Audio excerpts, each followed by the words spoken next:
Bem, chegamos agora num subcapítulo, né? Num subtítulo chamado Paixão pelas Almas. Por que ele evangelizava? Agradeço a Deus, porque através da minha pregação e dos exercícios espirituais auxiliares, meu coração sempre clamava com sinceridade a Deus para que ele tornasse eficaz a palavra. A palavra não é nada se não tiver o Espírito Santo agindo nos corações, usando-a para trazer almas à salvação. Ainda me angustiava com receio de que o inimigo retirasse da minha consciência a palavra, tornando-a infrutífera. Então me esforcei por comunicá-la, de um modo que, sendo possível, os pecados fossem expostos e os culpados de cometê-los ficassem sob convicção.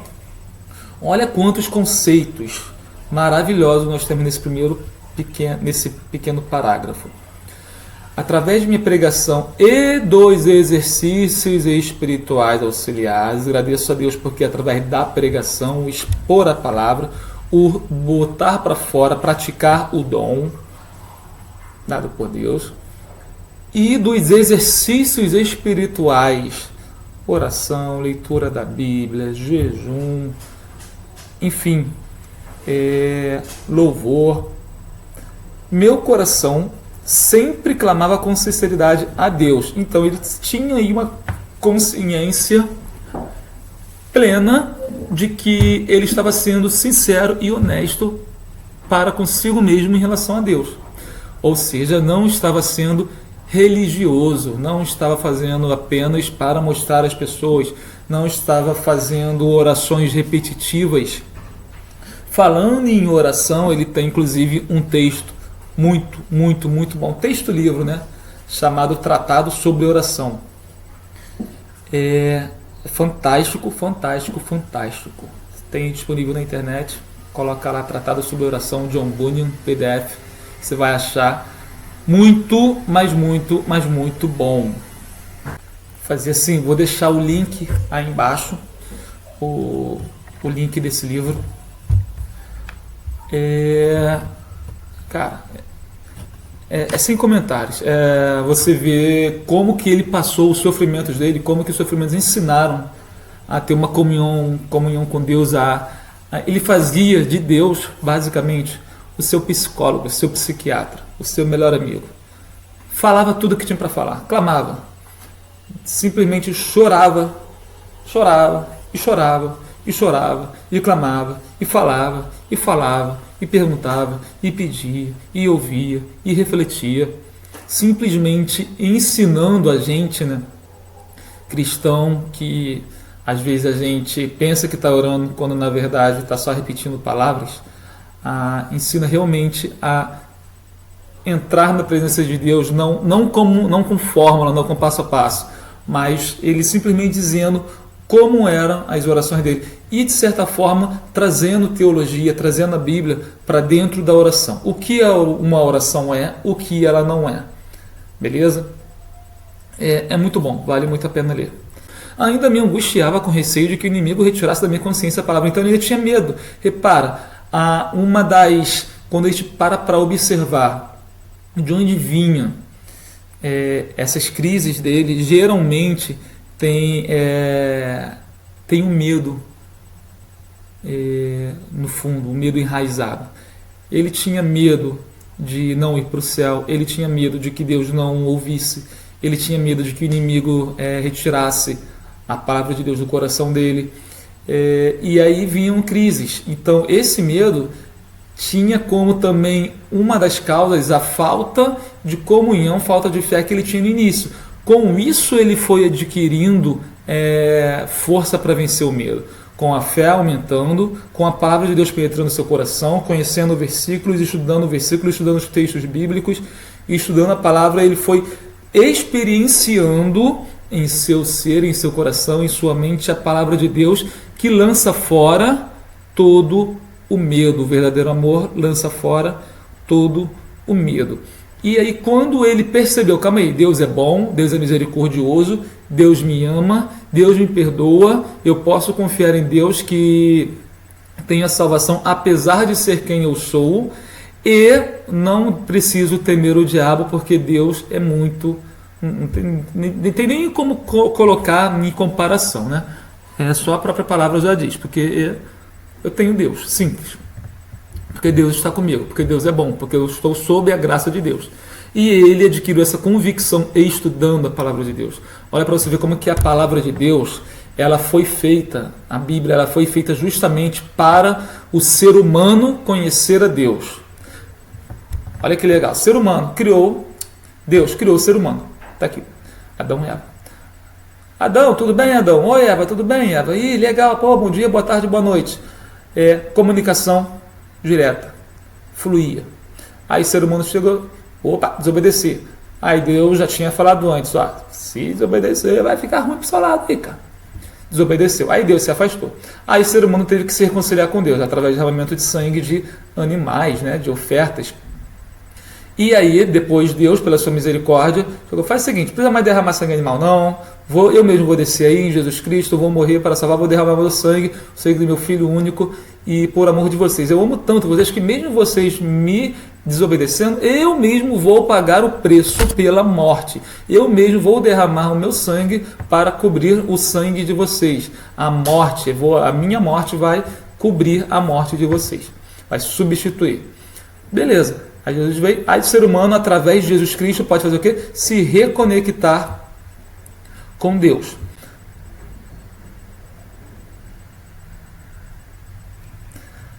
E aí, nesse decorrer, o ser humano foi sendo influenciado por culturas, por ideias, pelo ambiente, pelo contexto, enfim, questões geográficas, questões históricas, que fez o humano perder o quê? A essência do cristianismo. E isso, claro, trazendo o Novo Testamento, né? Sem falar aí do Antigo Testamento, em que as culturas e os povos viviam isolados, perdidos sob a influência aí dos poderes da natureza, enfim. Mesmo assim, tem um livro chamado Fator Melquisedeque que diz, né, que prova um antropólogo, cientista antropólogo, que ele mostra que várias culturas do mundo já tinham contato com Deus sem saber que era esse Deus, o Deus bíblico, né? Não quer dizer que toda cultura que tem religião, essa religião é a religião do Deus único, beleza? Mas algumas religiões, quando foram evangelizadas, a história já mostra que essas religiões já tiveram, de certa forma, um contato, tiveram visões, já tiveram experiências com Deus único, beleza? Fator Melquisedeque, também vou deixar o link aí embaixo, vale muito a pena, muito bom. Abre os seus olhos assim de uma forma, caramba, eu achava que Deus só tinha se mostrado para o homem com Jesus, né? Ou com Abraão, não. Várias culturas do mundo Deus já se revelava. Bem, e aí o ser humano foi se dispersando, perdeu essa sabedoria, esse conhecimento, e também por questões ideológicas, por questões filosóficas, se cegou, ou se deixou cegar, ou colocou como barreira, deixou-se contaminar para colocar a religião, né, o religare, de lado, deixar Jesus de lado e viver sob as suas próprias circunstâncias, seus próprios desejos, ou seja, dentro da carne caída, né, dentro do pecado, natureza pecaminosa. E quanto mais se distancia de Deus, pior fica para o ser humano. E aí ele percebeu, calma aí, João Bonito chegou à Bíblia, caramba, quanto mais eu leio, quanto mais eu estudo, melhor eu fico. E aí a Bíblia tem justamente cada buraco que o ser humano vai cavando, vai se afundando, a cada cova que o ser humano vai se enterrando, a Bíblia tem um dizer, não só dizer, né? Tem uma essência, uma ideia, um contexto, uma essência, vou dizer assim, uma essência, uma resposta, uma solução para aquilo. Qualquer coisa. Por isso que também parece clichê, né? A Bíblia tem resposta para tudo. Não é resposta para tudo no sentido por que o céu é azul. A Bíblia o céu é azul. Não é isso. Resposta no sentido de que para cada crise humana, para cada necessidade humana, para cada questionamento existencial humano, a Bíblia tem conceito que supre. A Bíblia tem resposta em seu contexto, em sua reflexão, que vai suprir essa necessidade humana de se reencontrar com Deus, encontrar a si mesmo, encontrar a sua essência, porque o ser humano encontra a si mesmo, sabe como? Quando encontra Deus, quando é preenchido pela palavra de Deus. Por quê? Porque o ser humano foi criado por Deus. Deus chegou, olha só, está aí a Bíblia, vou fazer várias pessoas inspiradas por mim, pelo Espírito Santo, para escrever a minha palavra para você. É só você ler que você não vai ter problema, vai ficar tranquilo. Mesmo que venham problemas que no mundo tereis aflições, fica tranquilo, descanse em mim que eu resolvo o que você não pode resolver. Simples. É tão simples que a gente não quer acreditar que é simples. Uma vez eu ouvi a psicóloga Eni Peniche, né, no programa de rádio, dizendo: a graça é tão simples que a gente não entende, que a gente não aceita, a gente não compreende como ela é simples. A gente gosta de complicar, a gente que não pode ser tão simples. E inclusive tem até na ciência, tem até uma ideia, né, um conceito, que é a navalha de Ockham, que diz que se tem duas teorias competindo para explicar um fenômeno, a teoria mais simples é a que deve ser considerada. Ou seja, quanto maior a complexidade, se as duas explicam, se as duas são concorrentes, quanto maior a complexidade, pior. Então, o que é simples e se explica, beleza, é isso que a gente vai ficar. É com isso que a gente vai ficar. E a graça é assim, olha só, Deus mandou Jesus, desceu em forma de Jesus para salvar você do pecado. É só você crer nele que ele já salva você do pecado, você está no céu e não precisa ficar remoendo coisas do passado. Não pode ser tão simples assim. É simples. Não pode ser tão simples. Na verdade, o que é difícil não é isso. O difícil é a fé. É a gente acreditar, a gente absorver, entranhar, de fato, abrir o coração para entender isso. Porque parece que a gente mesmo gosta de se punir, né? Na verdade não é, gente. Eu vejo isso como uma influência da carne, né? A carne tende à morte, o nosso corpo tende ao pecado, o nosso corpo tende a distanciar, e quando as coisas vêm de Deus, parece que a carne tem uma resistência.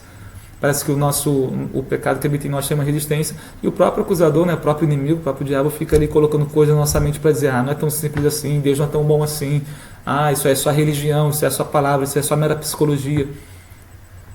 E aí a gente mesmo fica caindo nessas ciladas, né, que o inimigo joga. Então vamos lá. E aí, a partir desse momento, Deus mandou, está tudo aí. E quando a gente para ler, para entender, refletir e crer de verdade, é algo simplesmente sobrenatural. As crises diminuem, as crises param, questionamentos param, a alegria volta. Cara, é incrível, simplesmente não tem explicação, só Jesus Cristo mesmo, beleza? Bom, vamos lá.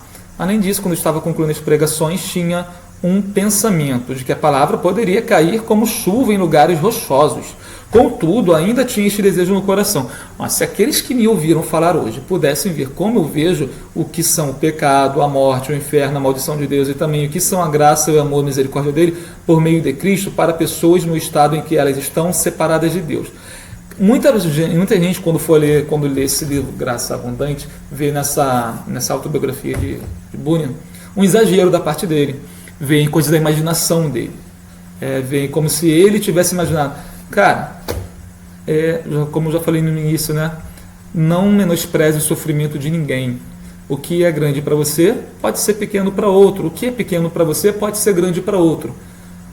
O sofrimento dele era real, era humano. Às vezes o inimigo usou justamente uma coisinha pequena, uma coisa boba aos nossos olhos, para trazer a ele questionamentos profundos demais. E às vezes a gente passa por situações tão complexas, tão complicadas, e não aprende nada. A gente mesmo não para refletir sobre aquilo. Ele simplesmente, se é uma questão espiritual, emocional, mental, psicológica, não tem como saber. Isso é mistério de Deus na vida de John Bunyan. Simplesmente Deus usou algumas coisas, alguns detalhes na vida dele para trazer a ele reflexões profundas. E às vezes, na adolescência, ele passou às vezes por momentos bem pesados, mas não teve tanto essa reflexão. Quando ele se deparou com algumas reflexões da consciência dele em relação ao seu comportamento humano, a sua forma de pensar humana, aí ele começou a entrar em crise. Ou seja, eu já conheci uma psicóloga que ela contou um caso de um paciente que ele engasgou com uma azeitona. Azeitona, não sei se foi azeitona, foi uma coisinha bem pequena, bem miúda, tipo uma passa de uma azeitona, uma coisa bem pequena. E aí nesse engasgar, não foi nada grave, só um engasgo assim, que ele de repente perdeu um pouco ali do ar e cuspiu fora. Mas aquilo ali trouxe um gatilho para ele que desestabilizou, que trouxe ansiedade, trouxe angústia, trouxe crises. Por quê? Porque ali ele se deparou com a morte. No momento que ele se deparou com a morte, poxa, mas você entrou em crise, você ficou ansioso, ficou em pânico só por causa de um engasgozinho. Na verdade, não foi o engasgo. Foi o que o engasgo despertou. A essência humana, a consciência da condição humana que foi despertada ali, que o levou a fazer profundos questionamentos sobre si, que levou a olhar para si, a pensar sobre a sua vida atual e sobre o seu futuro, pensar sobre aquilo que não é material. E quando a gente se vê nessa situação, a gente vê, caramba, eu preciso de Deus. E muitas vezes a gente acaba caindo na armadilha de se autocondenar em excesso e esquece da graça de Deus sobre nossas vidas. A gente fica mais focado na culpa do passado e no medo do futuro do que na bênção do presente. Então, passado, só lembre daquilo que traz esperança. Futuro, planeje, mas não se preocupe, porque Deus tem a última palavra e tem o melhor para você. E faça o melhor de você no presente, se alegrando, porque Deus te deu um presente chamado presente para você presentear a si e aos outros. Bom, continuando, olha só, tanta coisa para um parágrafo tão pequeno. Tá até voltando, né, no parágrafo anterior, ficou faltando essa última partezinha. Retirasse da minha consciência a palavra, tornando-a infrutífera. Então me esforcei por comunicá-la de um modo que, sendo possível, os pecados fossem expostos e os culpados de cometê-los ficassem sob convicção. Ele não está falando que os culpados fossem punidos, que os culpados morressem, que os culpados... Não, ele está falando, ficassem sob convicção. Ou seja, percebessem, se deparassem, abrissem os seus olhos. Caramba, a minha condição humana. Ele, novamente, Bunyan não pregava contra a pessoa, ele pregava contra o pecado, de um modo que, sendo possível, olha só, e sendo possível, ele não tinha nem esperança de que vou pregar aqui e as pessoas vão se convencer, vão se converter, não, ele sabia, se for possível, vou pregar, e se for possível, se Deus quiser, né, se for a vontade de Deus, se for plano dele, a pessoa vai se conscientizar, vai ficar convicta da sua condição humana. E pronto, uma vez que está convicta, procura a Deus. Procura a Deus, Deus é bom, Deus é misericordioso, Deus perdoa, Deus salva. E a pessoa vive livre, liberta de condenação, de vícios, de pecados. Beleza? É simples assim. É um simples difícil, porque a gente tem um coração muitas vezes endurecido para isso. Bom, continuando. Pulei aqui bastante coisa para chegar nessa parte também bem interessante.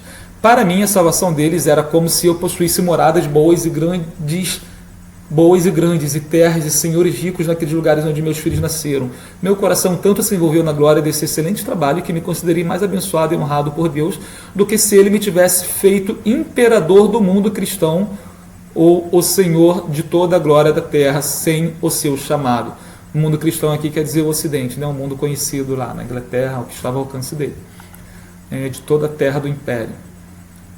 Bem, o que ele está falando aqui é o seguinte, que ele considera mais importante, mais valioso, de que ele achava tanta alegria no ajudar pessoas a largarem seu estado pecaminoso, do que simplesmente se ele fosse um rei, um imperador, tivesse terras e mansões.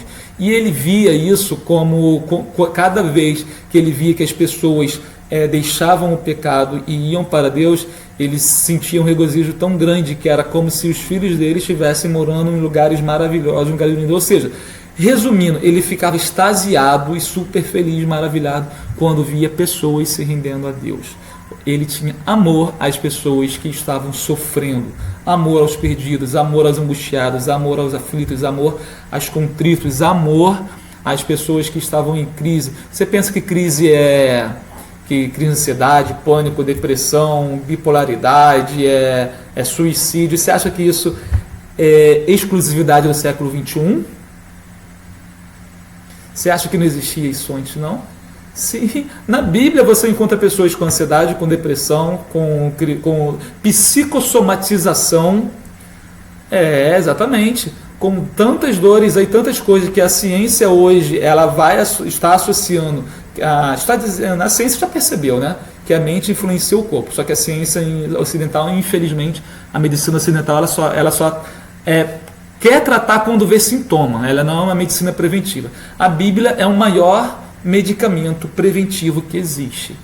Maior. Por quê? Porque ela evita o estresse, ela evita a correria, ela evita a autocomiseração, ela evita o orgulho, a soberba, as brigas, o ódio, a discórdia. Ou seja, tudo que faz mal ao ser humano, a Bíblia ela aconselha sobre isso. Se a gente seguir a Bíblia direitinho, tudo, o que é impossível, né? Nenhum ser humano é perfeito o suficiente para isso. É uma tentativa sempre, claro, ser como Cristo, mas se a gente conseguisse seguir, o nosso corpo não ia ter doenças, porque muitas doenças são psicossomáticas. E a Bíblia mostra diversas pessoas tendo crise de choro, crise de angústia, crise de solidão, síndrome do pânico, muita coisa. Suicídio. E isso existia antes também, isso existia antes até não é só na Bíblia, no Novo Testamento, antes até da Bíblia ser escrita, antes do Antigo Testamento. Aí a humanidade, isso é um problema da questão da humanidade. Então vamos lá.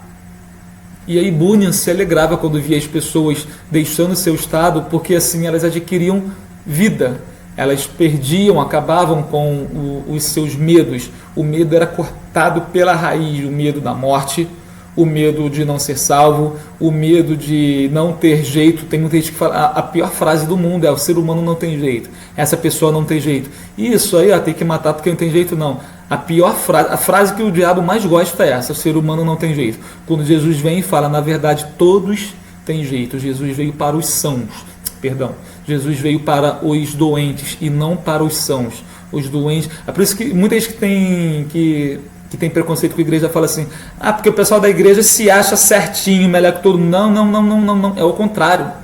É o contrário. Quem não quer estar na igreja, quem acha que não precisa de igreja, que é soberbo de verdade, porque acha que não precisa de Deus, porque não reconhece que está com pecados, que tem pecados, que peca.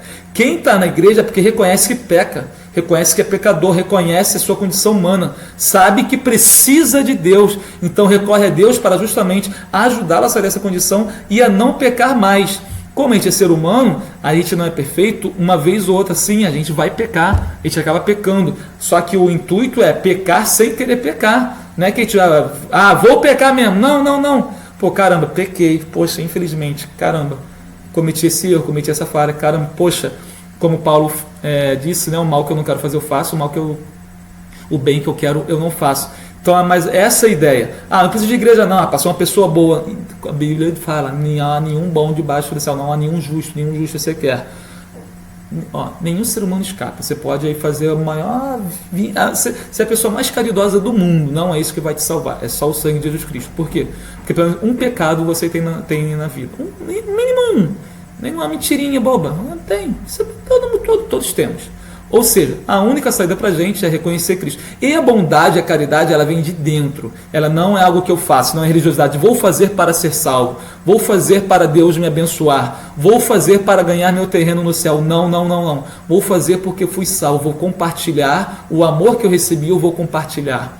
A graça que eu recebi, eu vou passar. O bem que eu recebi, eu vou dar. O cristianismo ele é totalmente de dentro para fora, diferente de um espiritismo, por exemplo, que no espiritismo eu vou fazer para evoluir meu espírito e reencarnar uma pessoa melhor. Isso é egoísmo, isso não é caridade verdadeira, isso não é amor verdadeiro ao ser humano. Isso é amor só a si mesmo, é interesse, é amor por interesse próprio. O verdadeiro amor é aquele que ama o próximo como a ti mesmo. É o que Jesus mostrou, servir, lavar os pés, sem esperar nada em troca. E eu amo porque eu fui amado. Eu percebo que, Deus me amou, Jesus me ama. Caramba, o amor é tão grande que eu quero compartilhar esse amor com os outros. Mas eu preciso te dar o quê? Por você me conceder esse amor? Nada. Eu só estou amando porque o amor é tão grande que não espera nada em troca. 1 Coríntios 13. O amor não arde ciúme, não soberbece, não espera nada em troca, não age por interesse. Esse é o verdadeiro amor. Caridade para ajudar, para ser bem visto na sociedade e esperar que Deus assim o salve, você está jogando seu tempo fora, está perdendo tempo. Serinho, estou falando sério, isso não sou eu, é a palavra de Deus que está dizendo.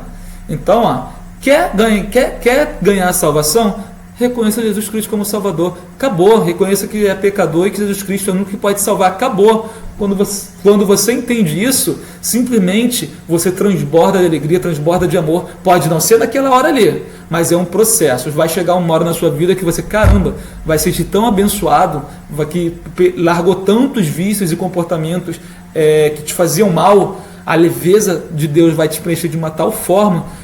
Caramba, quero que todo mundo sinta isso. É por isso que você vê várias pessoas aí pregando e sendo taxadas de louca, taxadas de fanático, e a pessoa tá nem aí. Porque você pode chamar de fanático 1000 vezes, você pode chamar de louco 1000 vezes.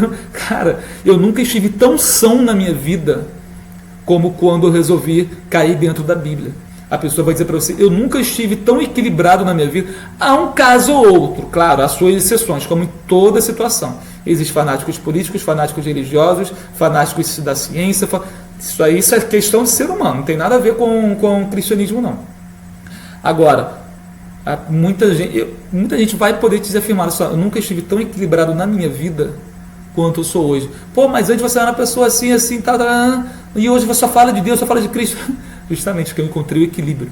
Eu só me encontrei quando encontrei a Deus, quando encontrei a Cristo. Por quê? Porque a palavra de Deus ela equilibra a gente. Ela pega a gente,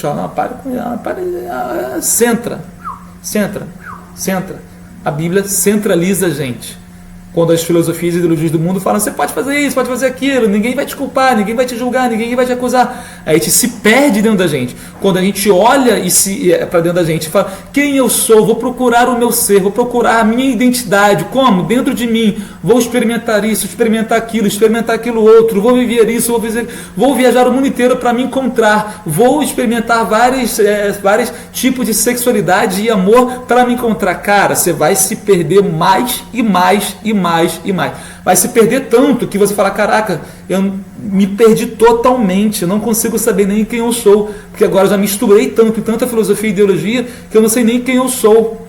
Com Cristo é diferente. Cristo te centra. E não é regra. É isso que é lindo. Não são regras, não são leis a seguir, não são mandamentos simplesmente a seguir. Eu tenho que seguir esse mandamento. Não, os judeus até hoje eles pecam por isso, porque só ficam querendo seguir mandamento, religiosidade, igual os islâmicos, religiosidade, tem que... nada contra você orar em horários específicos, nada contra, só que se você fizer isso só por religiosidade, só por fazer, porque tem que fazer, simplesmente não adianta. Deus olha o coração, não olha os gestos. E aí quando você fala, quando você percebe, caramba, adorar em espírito e em verdade, amanhecer levando meu pensamento a Deus, agradecendo a Deus pela noite, ou dormir agradecendo a Deus, ou viver o dia em agradecimento a Deus, pronto. Você não precisa necessariamente, se você quiser pode fazer, tranquilo, mas você não precisa. Olha a liberdade, você não precisa ficar de hora em hora, eu tenho que fazer de 3 em 3 horas, você não precisa, se você quiser pode, mas não é obrigado. Simplesmente, leva o meu coração, olho para as mãos de onde virá meu socorro vem do Senhor. Pronto, qualquer momento, você é livre. O cristianismo é liberdade. Liberdade para viver, de fato, o que Deus fez o ser humano para viver. Como Deus criou o ser humano para viver. Eu sou escravo quando eu não consigo parar de beber, não consigo parar de fumar, não consigo parar de prostituir, não consigo parar de fornicar, não consigo parar de fazer um monte de coisa que me traz sentimentos ruins. Aí eu estou sendo escravo do pecado. Agora, eu sou livre quando? Me ofereceu cigarro? Não preciso. Me ofereceu maconha? Não preciso. Me ofereceu aí um monte de tentações sexuais? Não preciso disso. Me ofereceu aí dinheiro? Não preciso. Deus é maior, o meu reino é no céu, não é na terra. No meu castelo é no céu, não é na terra. Pronto. Você está livre. Você é livre. A palavra de Deus, ela te centraliza e, de fato, você só vai se encontrar quando você encontrar a Deus. Continuando, essas palavras, aquele que converte o pecador do seu caminho errado, salvará da morte a alma dele. E aqui são os benefícios do Evangelho. Bunyan, ele encontrou não somente prazer em levar a palavra ao perdido, mas ele encontrou que Deus adora, Deus ama, Deus gosta demais quando a pessoa leva a palavra aos perdidos. Olha o Tiago 5,20, aquele que converte o pecador do seu caminho do seu caminho errado, salvará da morte a alma dele. O fruto do justo é árvore de vida, e o que ganha almas é sábio. Provérbios 11:30. Os que foram sábios, pois, resplandecerão como o fulgor do firmamento, e os que a muitos conduzirem à justiça, ou seja, a ser justificado a Cristo. Justiça não é necessariamente fazer a coisa certa. Eu sou justo porque eu faço tudo certo. Não. Justiça é porque eu sou justificado pelo sangue de Cristo. O justo Cristo me justifica de tudo errado que eu já fiz, de todos os meus pecados. Por isso eu sou justo. Não por ser santo e por ser 100% certo. Não. Mas porque eu sou justificado dos meus erros. Como as estrelas sempre e eternamente. Daniel 12:3. Pois quem é a nossa esperança ou alegria ou coroa em que exultamos na presença de nosso Senhor Jesus em sua vinda? Não sois vós? Sim, vós sois realmente a nossa alegria, a nossa glória, a nossa alegria. 1 Tessalonicenses. Estes e muitos outros versículos semelhantes têm sido revigorantes para mim. E aí ele continua, algumas observações sobre o trabalho ministerial. Tenho observado que onde trabalhei para Deus, ele trabalhou primeiro em meu espírito e concedeu-me o desejo de pregar. É Deus que faz tudo primeiro. Até o próprio fato de você falar sobre Deus, é Deus que já inspirou você a falar sobre Ele. Falar, evangelizar alguém, falar de Deus para alguém. Deus que te inspirou, o desejo veio de Deus e concedeu-me o desejo de pregar. Tenho observado que certas almas, em particular, ligam-se fortemente ao meu coração e que sou impelido a desejar sua salvação. Ou seja, ele está dizendo o seguinte, tem situações que algumas pessoas, eu sinto uma necessidade muito grande de falar de Deus para ela. Simplesmente o Espírito Santo está falando, nossa, fala com essa pessoa, leva a palavra para essa pessoa. Às vezes, não sei porquê, deu vontade de falar isso para essa pessoa. Deu vontade de falar sobre Deus para essa pessoa, vai lá e fala. Porque é o Espírito Santo te compelindo a fazer isso. Estamos impelidos em sua salvação e que, depois disso, essas mesmas almas são dadas como frutos de meu ministério. Tenho observado que uma palavra dita à parte tem mais efeito num sermão do que todo o resto. Olha que magnífico. Isso aqui é muita experiência em evangelização, cara, para ele falar isso. Às vezes, quando pensava não ter feito bem algum, fiz o maior bem de todos. E outras vezes, quando pensava que deveria ganhá-los, pesquei, mas não apanhei nada. Ele está falando que ele pode, às vezes, ter feito uma pregação de 2 horas, quando, às vezes, uma frase é que, de verdade, tocou a vida de alguém, e não foram as 2 horas, necessariamente. Às vezes, a gente quer embasar tanto um discurso, uma fala ali, quando uma palavra, às vezes, que não teve nada a ver com aquele embasamento, foi o que tocou a pessoa. Beleza? Então, ele está dizendo o seguinte, olha só, simplesmente fale, deixe Deus te usar. Não é o nosso esforço. É claro que quanto maior for o nosso conhecimento, quanto mais a gente estudar, melhor. Deus vai usar a gente para vários públicos, em várias situações. Com certeza é essencial estudar a palavra de Deus, estudar a Bíblia, fazer cursos de teologia, enfim, se especializar, porque Deus vai te levar a outros caminhos que às vezes você não teria ido, vai te levar a outras pessoas, lugares, países, escolas, faculdades, que você às vezes não teria ido, pessoas que você vai pregar, que você não teria esse alcance se você não tivesse procurado se especializar mais. Mas não é a ciência, não é só o estudar ou o estudo que vai converter, vai convencer as pessoas. É o Espírito Santo. Também observei que onde havia trabalho a fazer na vida de pecadores, ali o diabo começava a rugir nos corações, pela boca de seus servos. De fato, sempre que o mundo perverso se enfurecia, almas eram despertadas pela palavra. Então ele observava que às vezes ele ia pregar para a pessoa, o diabo usava aquela pessoa para justamente profanar, falar algumas coisas, xingar, deturpar. Enfim, a pessoa era usada, por quê? Porque o diabo já estava no coração dela, já rugindo, já impelindo. Ele pode ser usado pelo Espírito Santo, Espírito do bem, e muitas vezes pode ser usado, ouvir umas sementes ali do mal, enfim, das hostes satânicas, demoníacas, das potestades, e pessoas às vezes estão atingindo a gente, não porque às vezes elas querem ou elas têm esse desejo ou não gostam da gente, às vezes elas estão sendo usadas pelo diabo e nem sabem disso, mas Bunyan sabia disso e ele tinha amor por essas almas, e aí mesmo que ele pregava, e aí ele via que isso trazia resultado. Olha que legal, de fato, sempre que o mundo perverso se enfurecia, almas eram despertadas pela palavra. Ele poderia ser atacado, poderia ser caluniado, como ele foi, por isso que ele foi preso até, foi chamado de bruxo, inclusive, foi chamado de adúltero, ele foi caluniado de centenas de vezes. E aí, quanto mais ele era caluniado, mais ele tinha compaixão por até essas pessoas que eram usadas pelo inimigo. E ele pregava para essas pessoas, ele via que essas pessoas recebiam a palavra. Quando o diabo ruge, aí que é a hora da gente ver, olha só, diabo, a palavra de Deus é maior. E aí a pessoa ouvia a palavra, a semente era plantada, e aí a palavra de Deus florescia. O Espírito Santo trabalhava. E isso ele via como fruto do seu ministério. Bom, meu grande desejo na realização do ministério era alcançar os lugares do país onde existiam as maiores trevas espirituais. Ou seja, trabalhar entre as pessoas que estivessem mais distantes de qualquer profissão de fé. Era um verdadeiro missionário.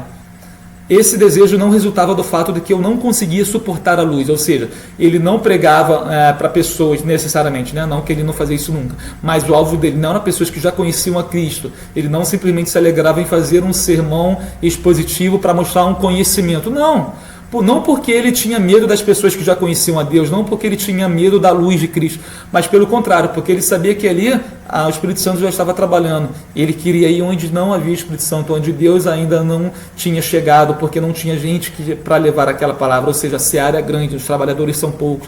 Ele com certeza conhecia esse versículo e foi lá justamente aí nessa ideia. Ele falou, não, eu quero ir nas trevas, eu quero ir onde o diabo está fazendo a festa com as pessoas e tirar essas pessoas das trevas. Ele tinha profundo amor pelas pessoas, profundo amor pela restauração das pessoas. Se fosse hoje, ele iria nos presídios, ele ia na Cracolândia, ele ia nos bordéis da vida, ele ia só onde não havia gente pregando, é ali que John Bunyan ia.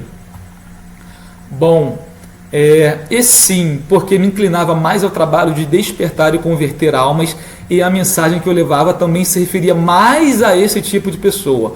Em Romanos 15:20 ele traz esse trecho: esforçando-me deste modo por pregar o Evangelho não onde Cristo já for anunciado, para não edificar sobre fundamento alheio. Continua: em minha pregação tenho realmente sofrido e trabalhado muito, a fim de trazer filhos a Deus. Olha só, ele não queria trazer discípulos aí, ele não queria fazer igreja, ele não queria construir igreja, ele não queria fazer pessoas adorando como grande pregador, não. Ele queria trazer filhos a Deus. Cara, Bunyan escreveu muita preciosidade. Também não me satisfazia antes que algum fruto aparecesse em meu trabalho. Se eu fosse infrutífero, não me importava quem me elogiasse. Se eu fosse frutífero, não me importava quem me condenasse. Ou seja, se podia elogiar, podia falar mal, ele estava nem ele, queria fazer o trabalho de Deus. Ele não estava aí para receber elogio, ele não se importava com elogio, não estava aí para receber crítica, para dar uma de polêmico. Ele simplesmente, nem se importava também. Por quê? Porque o foco dele era Cristo. Ele nem olhava para o homem, não olhava para elogio, não olhava para ganância, não olhava para poder, não olhava para soberbo. Cara, ele aprendeu com muita luta, com muita crise. Ele não era santo, justamente pelo contrário. Ele fala isso tudo justamente porque ele percebia, cara, não, calma aí. Eu preciso da misericórdia e da graça de Deus constantemente. E eu já passei tanta coisa que eu sei que se eu for olhar para o ser humano, olhar para dinheiro, olhar para status, eu vou me corromper, vou cair na minha corrupção, porque eu estou morto em pecados. E ele aprendeu isso como? Com Paulo, com Jesus. Ele aprendeu lendo a palavra. Continuando, uma convicção correta do pecado, especialmente do pecado de descrença. Ele tinha essa tentação muito grande, né? Era um espinho na carne dele, ele mesmo descrevia. Ele era muito sujeito à descrença, ele tinha muita tendência a não crer, que podemos chamar hoje, né, dos neo-ateístas, ou da ciência, da falsa ciência, né? Porque ciência de verdade ela é empiricista, ela procura os fatos, ela não manipula os fatos, não manipula dados. Eu falo isso porque eu convivi dentro de academia, dentro de universidade, e sei que muitas pesquisas são seleção de dados que vão corroborar aquela ideia daquele pesquisador. Muitas pesquisas colhem apenas 3, 4% dos dados que, de 100% de observações, só 3, às vezes, por cento corroboram aquela ideia dele. Ele pega essas 3% e ignora, nem toca no trabalho dele os 97% que não corroboram a sua ideia, a sua hipótese. Mas ele trabalha em cima dos 3% como se os outros não existissem. Como o público leigo não conhece os outros 97%, vai acreditar, opa, caramba, olha só o que ele está dizendo aqui.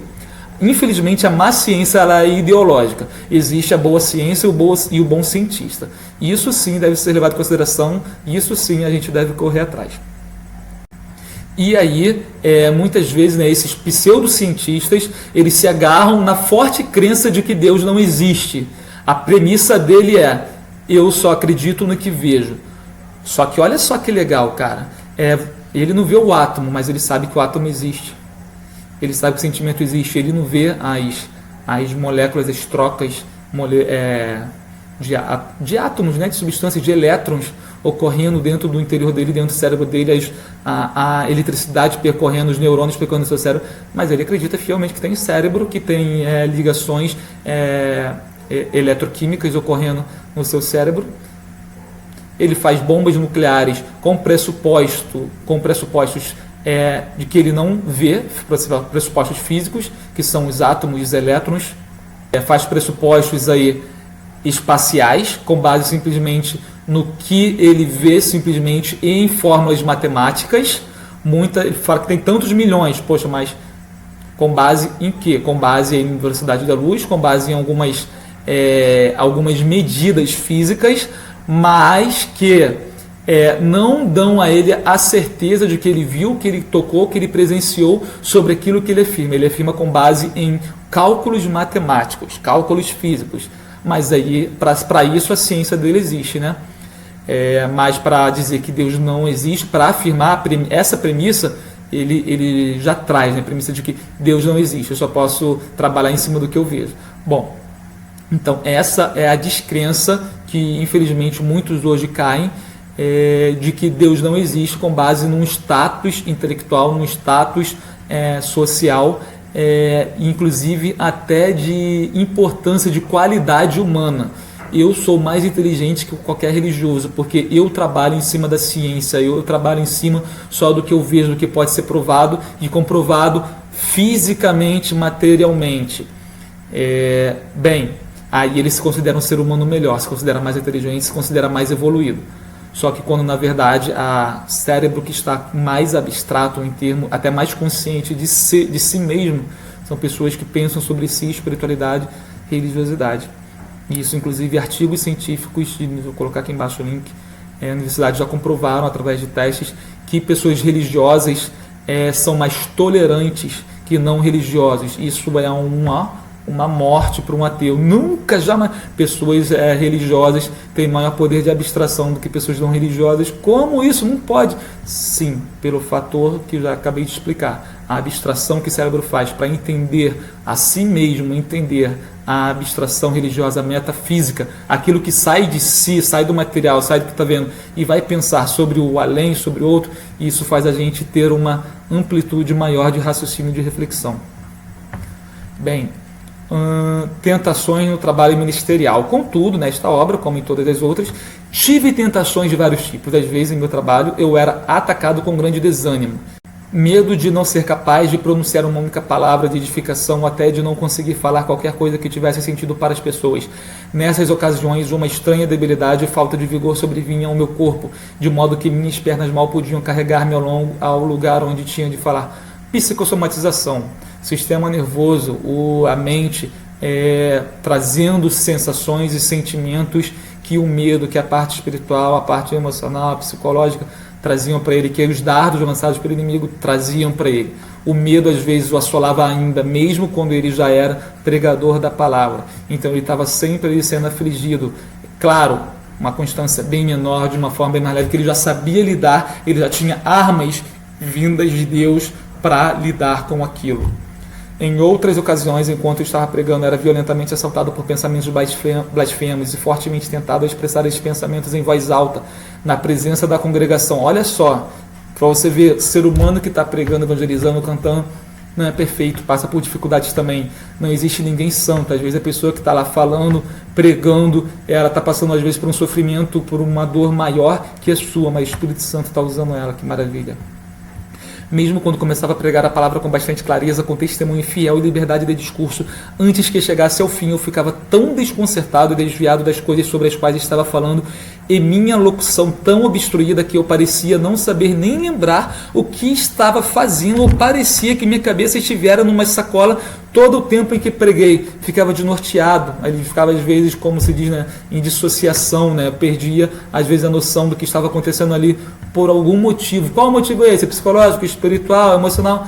Olha só ele, só Deus vai saber explicar. Você pode tentar trazer várias explicações, mas foi algo que Deus usou para trazer crescimento para ele.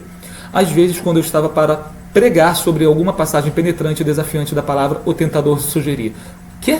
Você vai pregar isso? Isso te condena, sua própria alma é culpada disso. Não pregue sobre isso de jeito nenhum. Ou, se o fizer, interprete e aplique o texto de maneira que lhe permita escapar, a fim de que, em vez de despertar outros, você não coloque tanta culpa sobre a sua própria alma, de forma que nunca possa se recuperar. Ou seja, quando ele ia pregar sobre um ponto que às vezes acusava a própria consciência, ele ficava com medo e pensava assim, não, calma aí, eu vou ter que pregar isso, mas de outra forma, porque se eu pregar dessa forma, que às vezes que a Bíblia está falando, eu posso condenar a mim mesmo. Pô, e se eu condenar a mim mesmo e cair em outra crise de culpa, outra crise de, sei lá, de medo, de pânico, enfim. Ele sabia, não, calma aí, mas eu tenho que falar isso. Eu não vou deixar o inimigo me abater, não vou cair nessa armadilha do inimigo. À medida que eu prego para outras pessoas, estou pregando para mim mesmo. Se eu condeno o pecado do ser humano, e eu sou um ser humano, então claro que vai vir contra mim também. Mas a graça de Deus me basta, como Paulo disse, né? 3 vezes orei ao Senhor para tirar o espinho da carne. E Deus não tirou, simplesmente disse, a minha graça te basta. Porque eu já falei, né? O inimigo, ele é acusador. Ele vai usar, inclusive, a própria palavra, a própria Bíblia, para trazer acusação contra a gente mesmo. E a gente se achar indigno, a gente não se achar cristão, a gente não se achar salvo e a gente não levar a palavra de Deus. Só que olha só, fica tranquilo. Leva a palavra de Deus. E se o inimigo quiser te acusar, mesmo com a própria palavra, você fala, já sou salvo, sou pela graça de Deus. Todas as coisas se passaram, sou nova criatura. Os pecados já estão no mar do esquecimento. Nenhuma acusação há para que estão em Cristo Jesus. Beleza? De forma... Tá. Mas, graças ao Senhor, fui guardado de consentir com tão horrendas sugestões. E a semelhança de Sansão, passagem linda que ele traz essa referência, né? Tenho me inclinado com toda a minha força a condenar a transgressão e o pecado onde quer que eu o encontre. Olha que legal, condenar a transgressão e o pecado, não o pecador, como Jesus fez. Atire a primeira pedra que não tem pecado, vai e não peques mais. Jesus não foi contra a mulher adúltera, ele foi contra o pecado. Quer que os encontre, mesmo que, porém ele disse, né, vai, não peques mais. A nossa tentativa é sempre de tentar não pecar. O pecado onde quer que os encontre. Mas, se pecar, saiba que temos um advogado fiel e justo, que Jesus Cristo, que já nos salvou de toda condenação. Certo? Essa semelhança de Sansão, tenho me inclinado com toda a minha força e condenar a transgressão e pecado onde quer que os encontre, mesmo que ao fazê-lo traga de fato culpa sobre minha consciência. Morra eu, pensei, com os filisteus, Juízes 16:30, ao invés de lidar de um modo corrupto com a bendita palavra de Deus. Abre aspas, tu, pois, que ensinas a outrem, não te ensinas a ti mesmo, fecha aspas, é muito melhor trazer juízo sobre si mesmo, pregando plena e fielmente a outros, do que deter a verdade pela injustiça, a fim de proteger-se do poder condenador da palavra. Bendito seja Deus por seu socorro também aqui. Que maravilha, olha que maravilha. Bendito seja Deus por seu socorro também aqui, mesmo quando a gente percebe que falhou e mesmo quando a gente é trabalhado pela palavra de Deus e é acusado pelo Espírito Santo, né? Acusado que eu digo, né? Convencido pelo Espírito Santo de que a gente errou, não se preocupa, fica tranquilo, se arrependa, peça perdão, porque Deus, Jesus, é fiel para salvar e libertar. Ao realizar esta bendita obra de Cristo, também era frequentemente tentado ao orgulho e a altivez de coração. Cara, que ser humano não é tentado ao orgulho, altivez de coração. E embora não ouse dizer que não fui afetado por essas coisas, o Senhor, em sua preciosa misericórdia, lidou comigo de tal modo que, na maioria das vezes, tive apenas o mais tênue desejo de ceder a essas coisas. Olha que maneiro, ele diz, às vezes eu era tentado a orgulho e a altivez. Mas graças a Deus que esse nunca foi esse não era, né, um pecado que era forte, uma tendência grande sobre mim. Para algumas pessoas é mais forte que o outro, igual da mentira, algumas pessoas têm uma tendência do que outra. Igual, enfim, vamos ver outro aqui, exemplo da gula, algumas pessoas são mais tentadas à gula do que outra. A fornicação, algumas pessoas são mais tentadas do que outra. Cada um tem sua dificuldade. E ele diz que pela misericórdia de Deus, graças a Deus, né, ele só teve alguns pensamentos que pensavam sobre isso. A cada dia meu quinhão tem sido de ser exposto à maldade de meu próprio coração e ser capacitado a ver uma multidão de corrupção e fraquezas que há nele. Ele fala isso, gente, mas ele fala no sentido de ser humano. Quando ele fala corrupção no meu coração, não é que ele está se colocando para baixo como eu sou uma... Não é isso. No sentido de que, caramba, a gente é ser humano, Se te der mole, aí te vai só fazer um monte de lambança. Isso me tem feito curvar a cabeça de vergonha diante de todos os meus dons e de tudo que tenho alcançado. Ele era super sincero, profundamente sincero consigo. Porém, ele aprendeu a equilibrar isso. Tenho sentido esse espinho na carne, tem misericórdia de Deus para comigo. Tem pessoas que têm uma consciência muito, como que eu vou dizer, muito cauterizada, não se sente culpada por nada, não se afeta por nada, não está nem aí para nada, para ninguém. Outras pessoas, ao contrário, têm uma empatia muito grande, sente muito a dor do outro e sente muito culpado por tudo. Qualquer coisinha ela se sente mal pela outra pessoa, são dois extremos. Qual é o ideal, gente? É o equilíbrio, Você nem necessariamente ficar sentindo né, como se diz, né? Minha esposa gosta muito de dizer, o cocô do cavalo do bandido, e nem se sentir, nossa, o Senhor perfeição. É o equilíbrio. Olha só, eu tenho qualidades e tenho defeitos. Eu tenho pecados e tenho Jesus Cristo para me salvar dos pecados. Tenho os dons que Deus me deu. Então eu vou equilibrar. Vou usar meu dom, mas sabendo que eu sou um ser humano tendente ao pecado. Mas também, calma, eu vou pecar às vezes? Sim, porque eu sou ser humano. Mas Jesus Cristo me salva e não por causa disso que eu preciso me colocar lá embaixo, me sentir a pior das pessoas e me autocondenar constantemente. Então é um equilíbrio. Quando a gente encontra esse equilíbrio, aí sim, isso é o Espírito Santo de Deus. O Espírito Santo faz isso, baixa a bola um pouquinho porque você é pecador. Não, mas fica tranquilo, recorre a mim, Deus já te salvou, já te perdoou. Beleza, mas olha só, não se convence muito não, porque senão você pode cair de novo. Opa, então calma aí. Equilíbrio constante. A palavra de Deus é maravilhosa, gente. Continuando, algumas observações sobre dons e habilidades. Aqui fica bem interessante. Estas palavras, por exemplo, têm sido muito úteis. Ainda que eu fale a língua dos homens e dos anjos, se não tiver amor, serei como bronze que soa ou como símbolo que retine.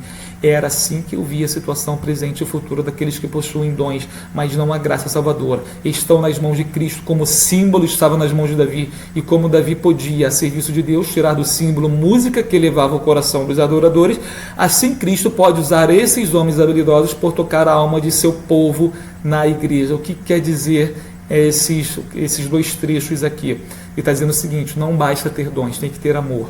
O amor é maior que qualquer dom. Deus pode usar você com os seus dons, mas tem que ter o foco no amor, porque os seus dons podem ser perdidos, mas o amor nunca acaba. Se você tem dons, talentos, usa seus dons por amor a Deus, por amor ao ser humano, por amor ao pecador. E se eu não usar os seus dons, vai enterrar os seus dons. Você conhece a parábola dos talentos, né? Que tinha 1, que tinha 3, que tinha 5 talentos. Tem dom, multiplica o seu dom. Coloque para fora, trabalhe, aperfeiçoe, se especialize, aumente o seu talento, que Deus vai usar isso como um dom. Esta consideração, portanto, junto com algumas outras, eliminou, na maioria das vezes, o orgulho e o desejo de vanglória. Eu pensei, como me orgulharei se sou bronze que soa? Ele simplesmente sabia, eu sou simplesmente um sino. O sino está ali, se ninguém bater, ele não vai tocar. Não adianta ser um sino de ouro, bonitão, pesadão, grandão, no alto da torre, se não tiver ninguém para tocar belamente o sino. Não adianta ter dom se não tiver quem exerça esse dom com amor para a glória de Deus. Ou seja, muita gente se vangloria, eu tenho dom disso, eu tenho dom daquilo, eu sou assim, eu sou aquilo, não sei o quê. Mas calma aí. Só, Deus usou a mula. Deus não precisa de mim, não precisa de você. Deus pode usar a mula, usar uma pedra para falar com outras pessoas, para evangelizar. Não precisa de mim, de você. É pela misericórdia e pela graça. Ele usa a mim, usa você, usa o John Bunyan, usa as palavras até hoje do Spurgeon, John Bunyan, do Stuart, enfim, de qualquer ser humano. Está entendendo? Você tem dom? Maravilha. Coloque em prática por amor a Deus, à palavra de Deus e ao ser humano, e não amor a si mesmo. Isso é sério, isso é forte, isso é tremendo. Eu pensei, como me orgulharei se sou bronze que soa? É valioso ser um violino? O menor dos seres vivos não possui mais de Deus do que esses instrumentos, além disso eu sabia que o amor é que nunca morreria, mas os outros dons cessariam e desapareceriam. Então, 1 Coríntios 13, né? Então concluí que um pouco da graça, um pouco do amor, um pouco do verdadeiro temor de Deus são melhores do que todos os dons. A um coração quebrantado não desprezarás, ó Deus. Deus quer o coração. Deus quer obediência no sacrifício. Deus quer o coração. Se vê um coração contrito voltado para Ele, pronto. Deus não quer ver necessariamente manifestações maravilhosas de dons. Ele pode fazer isso a hora que Ele quiser. Ele usa a gente pela misericórdia. Então, é melhor a gente ter temor e ter amor a Deus do que ter 1000 dons. De fato, estou plenamente convencido. Não estou dizendo que não é bom ter dom, pelo contrário, gente. Que tenhamos dons, é o que Bonner fala aqui, mas que usemos para a glória de Deus. De fato, estou plenamente convencido de que é possível as pessoas deficientes no falar, ó, isso aqui é maravilhoso. Ou seja, pessoas da expressão pobre e confusa. O que ele está querendo dizer aqui? Pessoas que às vezes são motivo de riso, são chamadas de ignorantes, são chamadas de... E ela não sabe nem cantar direito, ela todo desafinado, e ela fala todo embolado, e ela se expressa malzão, e ela não tem nem segundo grau, quer pregar a palavra de Deus. E ela, pessoas de expressão pobre e confusa possuírem 1000 vezes mais graça, podendo assim descansar mais no amor e no favor do Senhor do que outros que, pela virtude do dom, do conhecimento, podem falar com voz de anjo. A eloquência não diz que a pessoa necessariamente está cheia da graça de Deus. A afinação não quer dizer necessariamente que a pessoa está cantando ali cheia da graça de Deus. Os bens materiais não querem dizer que necessariamente a pessoa está cheia das bênçãos de Deus, da graça de Deus. A pessoa cheia da graça de Deus é aquela que está com o coração voltado para Deus e repleta do seu amor, no contato com Deus, no relacionamento com Deus. Eu lembro, uma vez quando eu era adolescente, na Segunda Batista de Santa Luzia, em São Gonçalo, Rio de Janeiro, os embaixadores, um amigo meu que ele era o líder, um dos líderes dos embaixadores do reino, dos conselheiros, e aí tinha um senhor na igreja que ele gostava muito de cantar, só que ele não tinha, né, o talento necessário, humanamente falando, para cantar, mas ele adorava fazer solo lá, né, a tal oportunidade que tinha, e às vezes era alvo de muita risada, até minha mesmo, era adolescente, 14, 15 anos, né, aquela empolgação, lá naquela coisa que a gente tem de adolescente, de querer zoar, tá sempre sacaneando, a gente, cara. Aí ele falou, cara, vocês estão rindo de quê? Ele, para mim, é a pessoa na igreja que canta com maior... Ele, para mim, é a pessoa que mais canta na igreja. Aí eu, como assim? A pessoa que melhor canta, que mais canta? Porque ele canta verdadeiramente de coração. Não que as outras não cantassem, claro. Mas será que se as outras não tivessem talento para música, será que iriam ter essa disposição, essa coragem de cantar, de adorar a Deus, mesmo sabendo que era alvo de risadas? Então ele não se importava com risadas, não se importava com o que as pessoas iam falar, ele simplesmente queria adorar a Deus em voz alta para todo mundo ouvir. Isso é magnífico, isso é o que John Bunyan aqui fala. Muitas vezes pessoas que não são dadas como ninguém na sociedade ou dentro da igreja, às vezes elas estão vivendo uma maior graça. Não estou dizendo que são mais amadas, não. Estou dizendo que às vezes elas estão vivendo uma maior abundância da graça de Deus do que muitas pessoas que estão exalando dons. Não estou dizendo que não são dons, mas que às vezes muitos pensam que só por elas terem muitos dons, evidentes dons, elas são mais cheias de graça do que outras pessoas que não têm dons tão evidentes. Está querendo entender? Está conseguindo entender mais ou menos a ideia? Então eu entendi que, apesar de os dons serem bons em si mesmos, ao propósito para o qual foram designados, o dom só é bom quando usado para o seu fim, a edificação de outros. Eles são vazios e desprovidos de poder para salvar a alma daquele que possui o dom. Se isso for tudo que ele tem, se isso for tudo que ele tem, se isso for tudo que ele tem. Ou seja, se ele contar apenas com o seu dom. Opa, eu tenho esse dom, então estou salvo. Se eu estou fazendo isso para Deus, então estou salvo. Não é por obras, é pela graça. Os dons também não são sinais de que uma pessoa se encontra num estado de bem-estar eterno, uma vez que eles são dispensados por Deus apenas a alguns que, depois de um breve tempo, devem prestar contas quanto a terem crescido ou não em graça àquele que está pronto para julgar os vivos e os mortos. Isso me mostrou que os dons são perigosos. Olha só, John Bunyan não via o dom como, caramba, que legal, eu tenho um dom, para encontrar, caramba, eu tenho um dom. Então cuidado, Bunyan. Ele mesmo falava, né? Cuidado, Bunyan, você tem dom. Isso me mostrou que os dons são perigosos. Não em si mesmo, ou seja, não é pelo expressar o dom. O dom em si não é perigo por ser um dom. Não em si mesmo. E sim por causa dos males que sobrevêm àqueles que os possuem. As tentações quando a gente tem os dons. Isto é orgulho, desejo de vanglória, presunção, etc. Tudo que pode estimular facilmente o aplauso e os elogios de todo cristão imprudente, colocando em risco a vida de um pobre pecador e talvez fazendo cair na condenação do diabo. Maneiro, né? Pesado, forte. A pessoa que possui dons tem razões para andar humildemente com Deus e ser pequeno aos próprios olhos. Considerai-vos os outros superior a si mesmo. Assim Paulo já aconselhava. Para quê? Para a gente não cair no pecado da soberba. Não é para, quando Paulo aconselha isso, não é para dizer, nossa, todo mundo é melhor que eu não sou melhor que ninguém. Não é isso, não. É que, opa, calma aí, eu tenho um dom, eu sou filho de Deus, eu sou salvo. E eu sou melhor que todo mundo, então não. Considere as pessoas melhor que você. Considere sempre que você tem algo a aprender com as pessoas.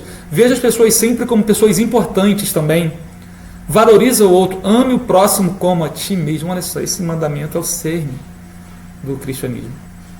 Porque se a gente acabar pensando, eu tenho isso, tenho aquilo, faço isso, falo aquilo, e aí a gente cai na nossa presunção, na nossa arrogância e é sujeito a quedas. Né? Pequenos seus próprios olhos. E lembrar também que seus dons não lhe pertencem. Seus dons não lhe pertencem. Cara, isso aqui é um tapa na cara de todos nós, cara. Todos nós. Esse sim é a igreja. Os dons são para a igreja, abençoar a igreja, edificar a igreja. Que por meio dos dons ele se torna servo da igreja. Paulo falava, sou escravo de Cristo. Por meio dos dons, eu sou servo da igreja. O que é um servo? Aquele que obedece, aquele que faz sem esperar nada em troca, aquele que faz sem recompensa. Ele é um servo. Ele simplesmente tem que fazer. Por quê? Porque Deus deu o dom para ele, Deus vai cobrar a ele o dom. Então, eu te dei o dom, agora coloca em prática. E é para a igreja, para abençoar a igreja. Não é para se exaltar não, tá? Cara, a Bíblia, cada dia que a gente lê mais a Bíblia, a gente, caraca, a Bíblia é perfeita, faz o ser humano entrar num equilíbrio, numa sintonia maravilhosa. Pertence a essa igreja por meio dos dons, ele se torna servo da igreja, e que no final ele prestará contas de sua administração ao Senhor. Prestar boas contas será uma grande bênção, aqui um conselho do Bunyan, né? É bom que a gente preste boas contas dele. Que todos os homens, portanto, avaliem o temor do Senhor. Os dons são realmente desejáveis, mas grande graça e pequenos dons são melhores do que grandes dons sem a graça. Isso não significa que o Senhor concede dons e glória, e sim que o Senhor concede graça e glória. E bem-aventurado é aquele a quem o Senhor concede graça, verdadeira graça, pois esta é verdadeira precursora da glória. Cara, quer ter glória? Que seja na graça de Deus. Ou seja, sou pecador, preciso de Deus e só Cristo na minha vida. Pronto. Aí sim você obtém a glória de Deus e não uma glória própria. Quando você se coloca no lugar de ser humano e vê Deus no lugar que Ele está acima de todos nós e Jesus no lugar acima de todos nós, o nosso Salvador. Então aí sim estamos mergulhados em graça. Isso é melhor do que qualquer dom.